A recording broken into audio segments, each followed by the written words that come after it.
శిష్యుడనై ప్రభు ప్రేమలో పాతుకొని ప్రకటించెదని వాక్యము ప్రణుతించెదనెల్లప్పుడు ప్రకటించెదని వాక్యము ప్రణుతించెదనెల్లప్పుడు హల్లెలూయని పాడుచు ఆనందముగా సాగెదన్ హల్లెలూయని పాడుచు ఆనందముగా సాగెదన్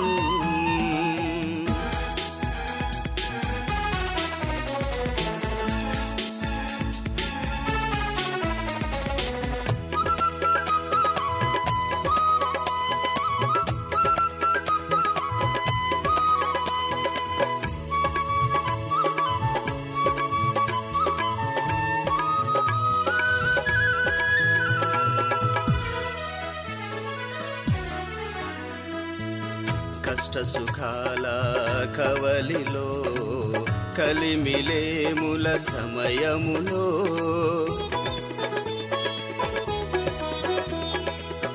కష్ట సుఖాల కవలిలో కలిమిలేముల సమయములో కరుణ నెరిగిన నీరాయభారిగా కరుణ నెరిగిన నీరాయభారిగా కడవరకు నిన్ను ప్రకటింతును ప్రభు యేసుని శిష్యుడనై ప్రభు ప్రేమలో పాతుకొని ప్రకటించెదని వాక్యము ప్రణుతించెదనెల్లప్పుడు ప్రకటించెదని వాక్యము ప్రణుతించెదనెల్లప్పుడు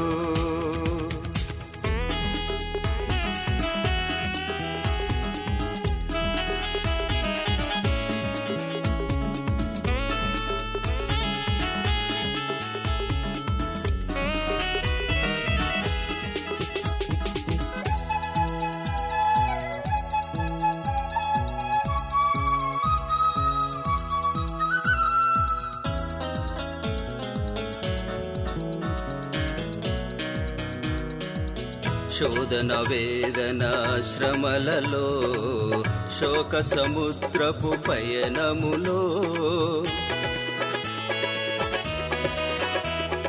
శోధన వేదన శ్రమలలో శోక సముద్రపు పయనములో శేషించిన నీ సంఘముగా శేషించిన నీ సంఘముగా శాంతి సువార్తను బోధింతును ప్రభు యేసుని శిష్యుడనై ప్రభు ప్రేమలో పాతుకొని ప్రకటించెదని వాక్యము ప్రణుతించెదనెల్లప్పుడు ప్రకటించెదని వాక్యము ప్రణుతించెదనెల్లప్పుడు హల్లెలూయని పాడుచు ఆనందముగా సాగెదన్ హల్లెలూయని పాడుచు ఆనందముగా సాగెదన్.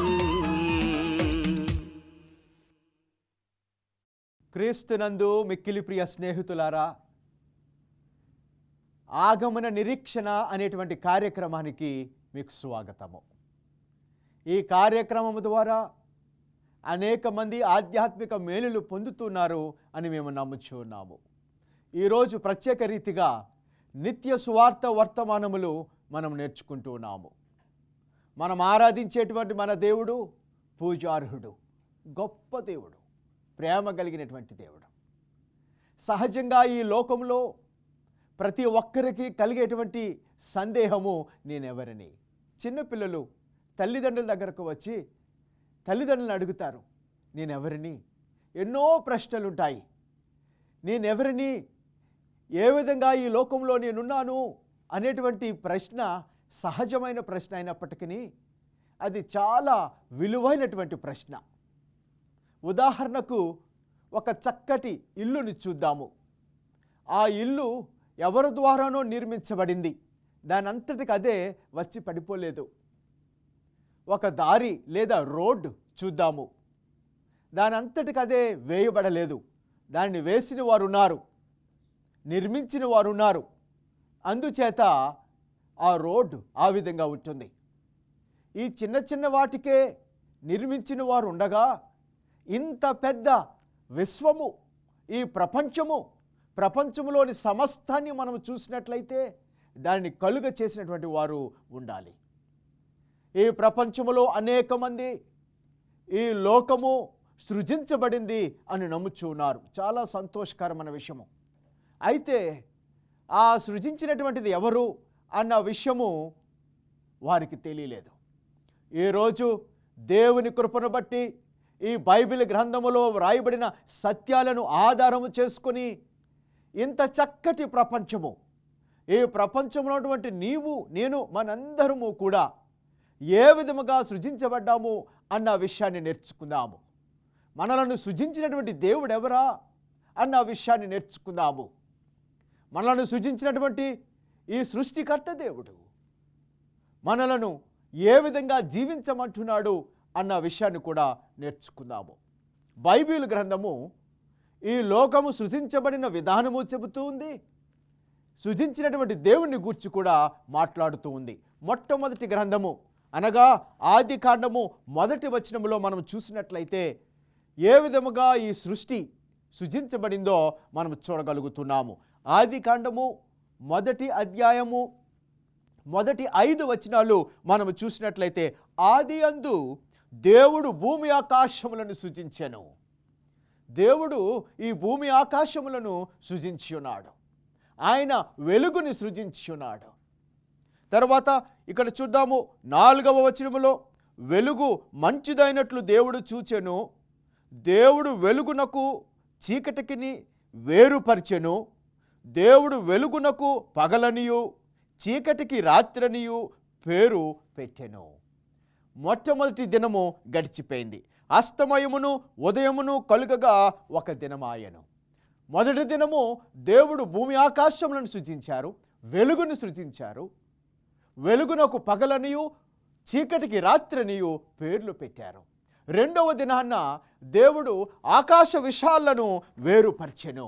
ఆకాశ విశాలను వేరుపరిచెను అన్నట్లుగా బైబిల్ గ్రంథము మనకు చెబుతూ ఉంది.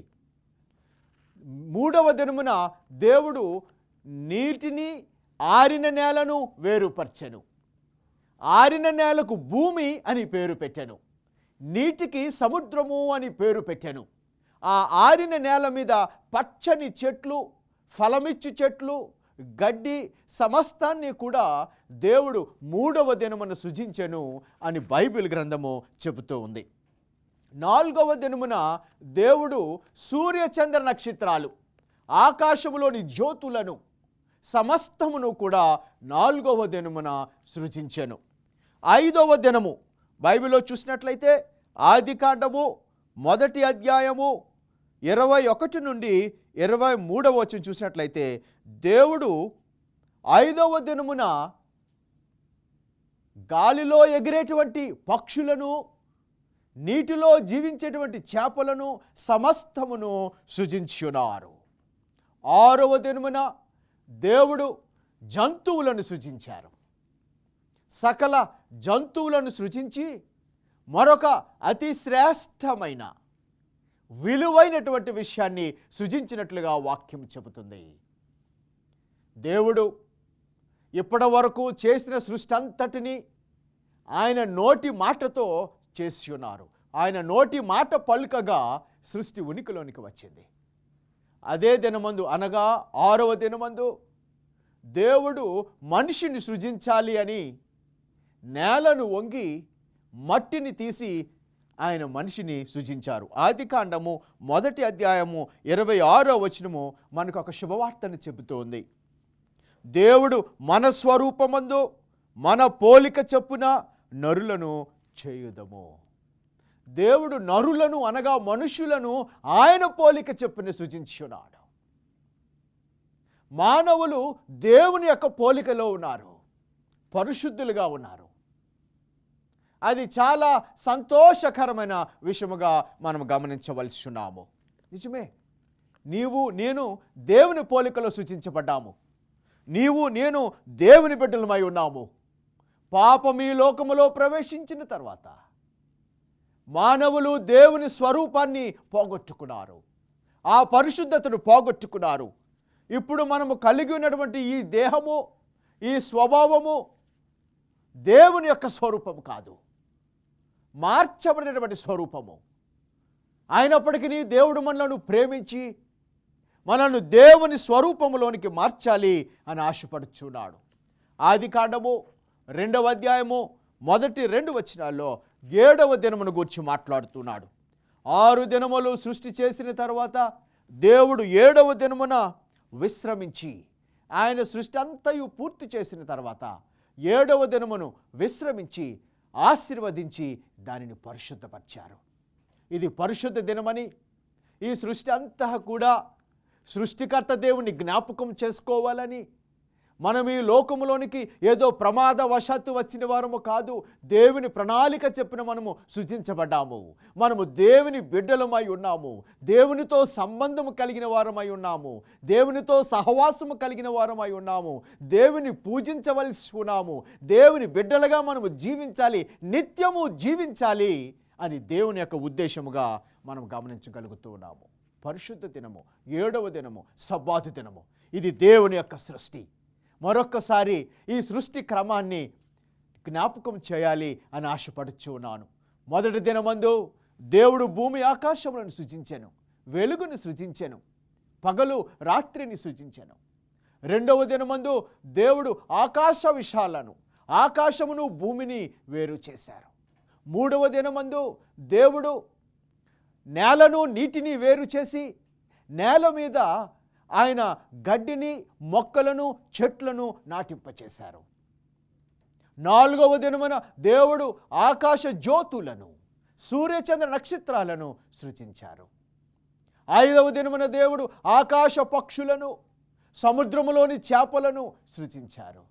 6వ దినమున దేవుడు నేలను పాకు జంతువులు, జీవించు జంతువులను, మరి విశేషమైనటువంటిది ఆయన స్వరూపంలో ఆయన పోలిక చొప్పున నరులను ఆయన సృజించి ఉన్నారు. 7వ దినమున దేవుడు విశ్రాంతి దినమును ఆయన సృజించి ఉన్నారు. చేసిన పనంతటినీ సంపూర్తి చేసి 7వ దినమును ఆశీర్వదించి దాన్ని పరిశుద్ధపరిచి ఆయన విశ్రాంతి తీసుకున్నట్లుగా మనం చూడగలుగుతున్నాము. ఈ పరిశుద్ధ గ్రంథములో కీర్తనలు 139వ అధ్యాయము 14వ వచనములో కీర్తనకారుడు ఒక చక్కటి విషయాన్ని మాట్లాడుతూ ఉన్నాడు. 139వ కీర్తన 14వ వచనం చూసినట్లయితే, నీవు నన్ను కలగచేసిన విధము చూడగా, కీర్తనకారుడు అంటున్నాడు ప్రభుతో, ఓ ప్రభువా, ఓ దేవా, నీవు నన్ను కలుగచేసిన విధము చూడగా భయమును ఆశ్చర్యమును నాకు పుట్టుచున్నవి. దేవుడు నరుని కలుగ చేసిన విధానము, మన దేహము, మన శరీరము, ఈ సృష్టిలో సమస్తాన్ని మనం చూసినట్లయితే ఆశ్చర్యం కలుగుతుంది. నిజమే, ఇంత చక్కటి సృష్టిని, క్రమాన్ని ఎంతో జ్ఞానము కలిగిన దేవుడు మాత్రమే చేయగలడు.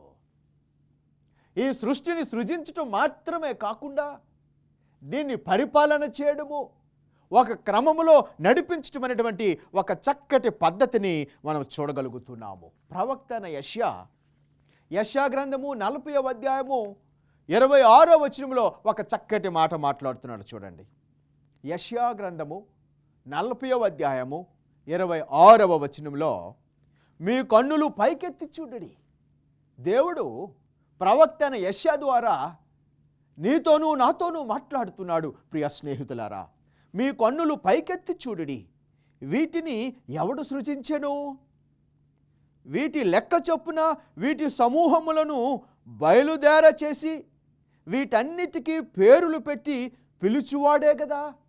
ఆకాశములో మనం నక్షత్రాలు చూస్తాము, 1-2 కాదు, లెక్క పెట్టలేము. ఇటీవల ఒక పుస్తకంలో నేను చదివాను, సముద్ర తీరాన ఎంత ఇసుక ఉందో, ఎన్ని ఇసుక రేణువులు ఉన్నాయో అంతకు మించినటువంటి నక్షత్ర సమూహాలు ఆకాశ మండలంలో ఉన్నాయి అట. ఇన్ని నక్షత్రాలను దేవుడు కలుగ చేసి అంటాడు వాక్యంలో, ఆయన వాటిని పేర్లు పెట్టి పిలుస్తున్నాడట. తన అధిక శక్తి చేతను తనకు కలిగి ఉన్న బలాతిశయము చేతను ఆయన ఒకటైనను విడిచిపెట్టడు. యెహోవా ఈ నక్షత్రములను పేరు పెట్టి పిలుస్తూ ఉన్నాడు. వాటి మార్గము ఆయనకు తెలుసు. ప్రతి ఒక్క నక్షత్రం యొక్క పేరు ఆయనకు తెలుసు. నిజంగా ఆలోచించినట్లయితే పరిశుద్ధ గ్రంథములో ఈ సృష్టికర్త దేవుడు ఈ సృష్టిని గూర్చి ఇంత స్పష్టంగా ఎందుకు మాట్లాడుతున్నాడంటే ఆయన బిడ్డలమైన మనము దేవుని గూర్చి తెలుసుకోవాలని. దేవునిది గొప్ప శక్తి, గొప్ప దేవుడు, బలవంతుడైన దేవుడు. ఆ దేవుని గూర్చి మనము ఎంత ఎక్కువ తెలుసుకుంటే అంత ఎక్కువగా ప్రభువును మనం ఆరాధించగలుగుతాము. ఆయన గొప్ప దేవుడు కాబట్టి ఆ ప్రభు యొక్క గొప్పతనము, ఆ ప్రభు యొక్క ఘనతను మనం చూడగలిగినప్పుడు, గ్రహించగలిగినప్పుడు దేవుని గురించి మనం ఎక్కువగా తెలుసుకుంటాము. ఒక సందర్భంలో ప్రభువు విశ్వాసమునకు తండ్రి అయిన అబ్రహాముని పిలిచి ఆయనతో ఒక వాగ్దానం చేస్తున్నాడు. అబ్రహాము, ఆదికాండము 15వ అధ్యాయము 5వ వచనంలో దీన్ని చూస్తాము. అబ్రహాము, నీవు ఆకాశపు నక్షత్రాలను లెక్క పెట్టమంటాడు. అబ్రహాం లెక్క పెడుతూ, ప్రభువా నేను లెక్క పెట్టలేని దేవా అంటాడు. అంతకంటే విస్తారమైనటువంటి బిడ్డలను నేను నీకు అనుగ్రహిస్తాను అని దేవుడు అబ్రహాముతో వాగ్దానం చేసినట్లుగా చూడగలుగుతున్నాము. కీర్తనాకారుడు ఆత్మవశుడై మరొక చక్కటి వాక్యాన్ని చెప్తున్నాడు. చూడండి ప్రియ స్నేహితులారా, కీర్తనలు 8వ అధ్యాయము 4వ వచనము. చాలా చక్కటి మాటలు ఈ వాక్య భాగంలో మాట్లాడుతూ ఉంటాడు. ఇది నాకు చాలా ప్రియమైనటువంటి వాక్య భాగము. కీర్తనలు 8వ అధ్యాయము 4వ వచనము. నీవు కలుగ చేసిన చంద్ర నక్షత్రములను నేను చూడగా నీవు మనుషుని జ్ఞాపకము చేసుకున్నటకు వాడేపాటివాడు అంటాడు. ప్రభువా, నీ చేతిపైని అయిన ఈ ఆకాశములను, నీవు కలుగ చేసిన ఈ చంద్ర నక్షత్రములను నేను చూడగా నీవు సామాన్యమైన మానవుని జ్ఞాపకం చేసుకోవడానికి మానవుడు ఏపాటివాడు? అంత గొప్ప దేవుడు కదా. ఈ సృష్టి అంతటిని నీ నోటి మాటతో, నీ జ్ఞానముతో నీవు కలుగ చేశావు. ఈ సృష్టిని నీవు నీతి న్యాయములతో పరిపాలన చేస్తూ ఉన్నావు. ఈ విధముగా క్రమముగా నీవు దాన్ని నడిపించకపోయినట్లయితే గొప్ప ప్రమాదము, విపత్తి ఈ ప్రపంచానికి కలుగుతుంది. ఇన్ని వేల సంవత్సరాలు గడిచిన, 6000 సంవత్సరాలు గడిచిన ఈ సృష్టి అంతా కూడా క్రమముగా నడుస్తూ ఉంది. దీనికి గల భావము, ఆ శక్తి గల నామము యెహోవా దేవుడు సృష్టిని సృజించిన తరువాత దీనిని చక్కగా క్రమంలో నడిపిస్తూ ఉన్నాడు. ప్రియ సహోదరి సహోదరుడా, ఇంత గొప్ప దేవుడు, ఇంత శక్తి కలిగినటువంటి దేవుడు, ఇంత జ్ఞానం కలిగినటువంటి దేవునికి మట్టితో నిర్మించబడినటువంటి నీవు నేను ఆయన జ్ఞాపకమున్నాము. అనగా నీవెవరవో ఆయనకు తెలుసు, మన అవసరాలు ఆయనకి తెలుసు, మన అక్కర్లు ఆయనకి తెలుసు. ఆయన నిన్ను ప్రేమిస్తున్నాను అని చెబుతూ ఉన్నాడు. దేవునికి స్తోత్రము. ఎంత చక్కటి శుభవార్తో చూడండి. మనమంటే దేవునికి అంత ఇష్టము, అంత జ్ఞానము కలిగినటువంటి, అంత శక్తి కలిగినటువంటి దేవుడు అయినప్పటికీ బలహీనులైన మానవులను ఆయన జ్ఞాపకం చేసుకొని ఉన్నాడు. బలహీనులైన మానవులను ఆయన ప్రేమిస్తూ ఉన్నాడు. శాశ్వతమైన ప్రేమతో ఆయన మనల్ని ప్రేమిస్తున్నాడు. చూడుము, నా అరచేతుల్లో నేను నిన్ను చెక్కుకొని ఉన్నాను అని ఆయన మాట్లాడుతూ ఉన్నాడు. ఈ యొక్క గొప్ప సత్యాన్ని నీవు గమనించగలిగావా? ఇంత గొప్ప దేవుడై ఉండి కూడా బలహీనులైనటువంటి నిన్ను నన్ను ఆయన ప్రేమిస్తున్నాడు. ఎన్నిసార్లు మనం ప్రభువు మీద తిరుగుబాటు చేసినా, ఎన్నిసార్లు ఆయన పరిశుద్ధ ఆజ్ఞలను మనము నిర్లక్ష్యము చేసినా, ఎన్నిసార్లు దేవుని మనము నిరుత్సాహపరిచినా, మన ప్రవర్తనతోనూ, మన మాటలు, మన చూపులు, మన ఆలోచనలతో దేవుణ్ణి మనం నిర్లక్ష్యము చేసినా, నిరుత్సాహపరిచినా ఆయన ప్రేమలో మార్పు ఉండదు సుమి. ఆయన ప్రేమలో మార్పు ఉండదు. శాశ్వతమైన ప్రేమతో ఆయన మనల్ని ప్రేమిస్తూ ఉన్నాడు. మరొక గొప్ప విషయం దయచేసి గమనించండి. ఇంత గొప్ప సృష్టిని పరిపాలన చేస్తున్నటువంటి దేవునికి నీ సమస్య ఒక సమస్యే కాదు. ఈ లోకంలో ఎన్నో సమస్యల్లో మనం ఉన్నాము. సమస్యలు లేని వారు ఎవ్వరూ లేరు. అయినప్పటికీ ప్రభు అంటున్నాడు, ఇంత గొప్ప శక్తి గల దేవుడు మనకుండగా మన సమస్యలే కాదు. ఈ శక్తి గల దేవుని గురించి మనం నేర్చుకోవాలి. ఈ శక్తి కలిగినటువంటి ప్రభువును గూర్చి మనము ధ్యానము చేయాలి, ప్రార్థన చేయాలి. ఆ ప్రభు అంటున్నాడు, నీ సమస్యలు నాకు సమస్యలు కాదు. మన సమస్యలు, మన జీవితము ప్రభువుకి సమర్పించుకోవాలి. ప్రభువునే మన జీవితాన్ని పరిపాలన చేయనివ్వాలి. దేవుడు బలవంతంగా మన జీవితంలో ప్రవేశించాడు. మన జీవితాలు ప్రభువుకి మనం సమర్పించుకోవాలి. మన ప్రతి అవసరములు, అక్కర్లు ప్రభువుకి మనం తెలియపరచుకోవాలి. ప్రభువుని మన హృదయంలోనికి ఆహ్వానించాలి. ప్రభువు మన జీవితాలను నడిపించగలుగుతాడు. అంత గొప్ప దేవుణ్ణి మనం ఆరాధించగలుగుతున్నాం. ప్రియ స్నేహితులారా, ఆ ప్రభువుని గురించి మనం తెలుసుకున్నప్పుడు మన బలహీనత మనకి బాగుగా తెలుస్తూ ఉంది. ఇంకా ప్రభువుకి సన్నిహితులుగా మనం వెళ్తాము. అందుచేతే యేసయ్య మత్తయి సువార్తలో కొండ మీద చేసిన ప్రసంగంలో మాట్లాడుతూ ఉంటాడు, ఆత్మ విషమై దీనులైన వారు ధన్యులు, పరలోక రాజ్యము వారిది. ఆధ్యాత్మిక దీనత్వము, ఆధ్యాత్మిక అవసరత. బహుశా ఈ లోకములో నీకు సమస్తము ఉండవచ్చు, నీవు ఆర్థికంగా ధనవంతుడవై ఉండొచ్చు. ఆధ్యాత్మిక అవసరతను గురించి యేసయ్య మాట్లాడుతున్నాడు. ఆయన నిన్ను మేలుతో నీ హృదయమును తృప్తిపరచగలను అని వాక్యంలో చెబుతూ ఉన్నాడు. ఈ గొప్ప దేవుడు నిన్ను ప్రేమించడం మాత్రమే కాకుండా మన సహవాసం కొరకు ఆయన కోరుకుంటున్నాడు. మనతో సమయం గడపాలని, మనతో మాట్లాడాలని, మనలను నడిపించాలని ఆయన కోరుకుంటున్నాడు. ఎందుకు దేవునికి మన మీద ఇంత ప్రేమ? దేవునికి మన మీద ఇంత ప్రేమ అనేటువంటిది కారణం మనకు తెలియదు. ఇదే విచిత్రము. అయితే ఒక కారణము, మనం బలహీనులం కాబట్టి. మనము ప్రేమించబడిన వారిగా ఉన్నప్పటికీ, ప్రేమ లేని వారిగా ఉన్నప్పటికీ దేవుని ప్రేమలో ఏ విధమైనటువంటి మార్పు కూడా కనబడదు. మనం బలహీనులము. మనంతటికి మనం సహాయం చేసుకోలేము. దేవుని సహాయం లేకుండా మనం ఏమీ చేయలేము. అందుచేత దేవుడు మనలను ఇంత చక్కగా ప్రేమిస్తున్నాడు. ప్రియ స్నేహితులారా, ఇంత గొప్ప దేవుడు, ఇంత ప్రేమ కలిగినటువంటి దేవుడు మనలను ఆయన బలవంతము చేయడం, ఆయన పూజార్హుడు. ఆయనను మనం ఆరాధించాలి. మన ప్రార్థనకు ఆయన అర్హుడు అని మనం తెలుసుకోవాలి. బైబిల్ గ్రంథంలో భక్తులు గొప్ప గొప్ప దర్శనాలు చూశారు. మహా గొప్ప ప్రవక్త అయిన యెషయా ఆయన దర్శనంలో 6వ అధ్యాయము మొదటి 3 వచనాల్లో చూస్తాడు. ఆకాశములు తెరవబడ్డము, సింహాసనాలు వేయబడ్డము, మహావృద్ధుడు కూర్చొని ఉండడము, దూతలు ఆయన చుట్టూ నిత్యము కొనియాడుచు పరిశుద్ధము పరిశుద్ధము పరిశుద్ధము అని స్తుతిస్తూ ఉంటారు. క్రొత్త నిబంధన గ్రంథములో చివరి పుస్తకము ప్రకటన గ్రంథకర్త యోహాను పత్మోస్ ద్వీపములో ఉండి ఆయన కలిగినటువంటి దర్శనములో ఈ విధంగా వ్రాస్తూ ఉంటాడు. ప్రకటన గ్రంథము 4వ అధ్యాయము 10-11 వచనాలు. ఆ 24 పెద్దలు సింహాసనమందు ఆసీనుడై ఉన్నవాణ్ణి ఎదుట సాగిలపడి, యుగయుగములు జీవించుచున్న వానికి నమస్కారము చేయుము. ప్రభువా, మా దేవా, నీవు సమస్తమును సృజించితివి, నీ చిత్తమును బట్టి అవి ఉండెను అని ప్రభుకి సాష్టాంగపడి నమస్కారము చేస్తున్నట్లుగా మనం చూడగలుగుతూ ఉన్నాము. ప్రియ స్నేహితులారా, ఈ కారణమును బట్టి ఆ పరిశుద్ధుడైన దేవుణ్ణి మనము ఆరాధించవలసి ఉన్నాము.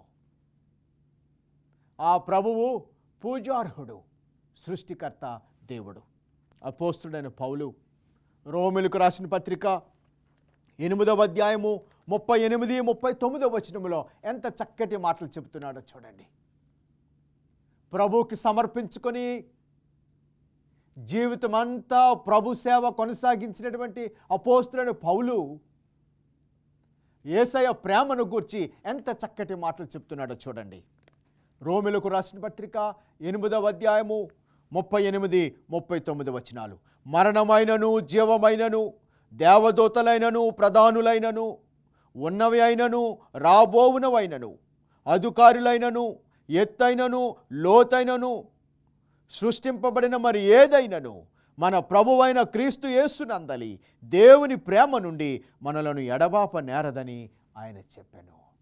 క్రీస్తు ప్రేమ నుండి మనలను ఎవ్వరూ వేరు చేయలేరు. అంత గాఢమైన ప్రేమతో యేసు మనను ప్రేమిస్తూ ఉన్నాడు.